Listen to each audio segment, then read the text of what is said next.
বন্ধুরা, পাকিস্তানের ঘুম উঠতে চলেছে।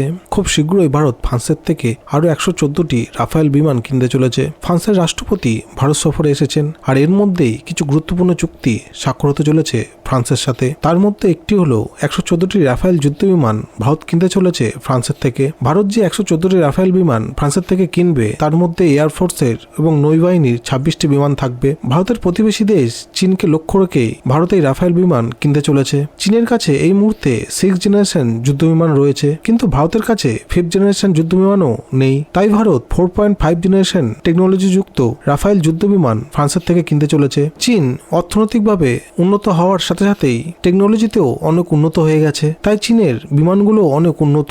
অন্যদিকে চীন এই উন্নত যুদ্ধ বিমান পাকিস্তানের হাতে দিয়ে ভারতের বিপক্ষে শত্রুতা করার চেষ্টা করছে। তাই ভারত কখনো রাশিয়া ও কখনো ফ্রান্সের থেকে নানা রকম অত্যাধুনিক অস্ত্র কিনে ভারতের সামরিক শক্তিকে আরো শক্তিশালী করার চেষ্টা করছে। ফ্রান্সের সাথে এই রাফায়েল ডিল হওয়ার আগে রাশিয়া অবশ্য ভারতকে Su-57 5th জেনারেশন যুক্ত অত্যাধুনিক যুদ্ধ বিমান দিতে চেয়েছিল, কিন্তু ভারত Su-57 কে বাদ দিয়ে ফ্রান্সের রাফায়েলকেই বেছে নিয়েছে। রাশিয়া অবশ্য ভারতকে একটি অফার দিয়েছিল যে ভারত যদি Su-57 কেনে তাহলে পুরোপুরি তা ভারতে তৈরি করা হবে, যেটি হবে পুরোপুরি মেক ইন ইন্ডিয়ার অন্তর্ভুক্ত।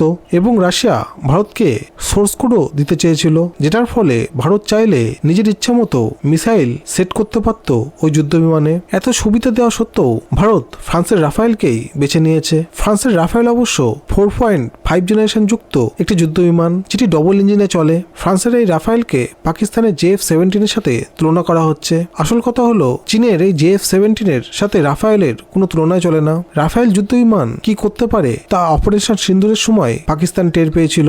ভারত ফ্রান্সের সাথে যে 114টি রাফায়েল চুক্তি স্বাক্ষর করতে চলেছে, তা প্রায় 3.25 লক্ষ কোটি টাকার হতে চলেছে। আশা করা হচ্ছে আগামী 2027 সালে এই চুক্তি পুরোপুরিভাবে সম্পন্ন হবে এবং বিমানগুলি 2029 থেকে 30 সালের মধ্যে সরবরাহ করা শুরু হবে। ভারত প্রায় প্রতি বছর 24টি করে যুদ্ধ বিমান হাতে পাবে। ভারত এখানেই থামছে না। এই মুহূর্তে ভারত 180টি দেশীয়ভাবে তৈরি করা তেজস মার্ক 1 ভারতীয় বিমান বাহিনীতে অংশগ্রহণ করেছে, এবং তেজস মার্ক 2 যেটি 4.5 জেনারেশন যুক্ত যুদ্ধ বিমান, তার প্রায় 120টি ইউনিট 2029 থেকে 30 সালের মধ্যে ভারতীয় বিমান বাহিনীতে যুক্ত করা হবে। এছাড়াও ভারত 5th জেনারেশন যুক্ত AMCA প্রজেক্টের উপর কাজ করছে, যেটির প্রোটোটাইপ 2029 থেকে 30 সালের মধ্যে প্রথম আকাশে উড়বে বলে মনে করা হচ্ছে। 2034 থেকে 2035 সালের মধ্যে এই বিমান ভারতীয় সেনাবাহিনীতে অন্তর্ভুক্ত হবে। এই মুহূর্তে ভারতীয় সেনাবাহিনীতে রাফায়েল কেন এত গুরুত্বপূর্ণ?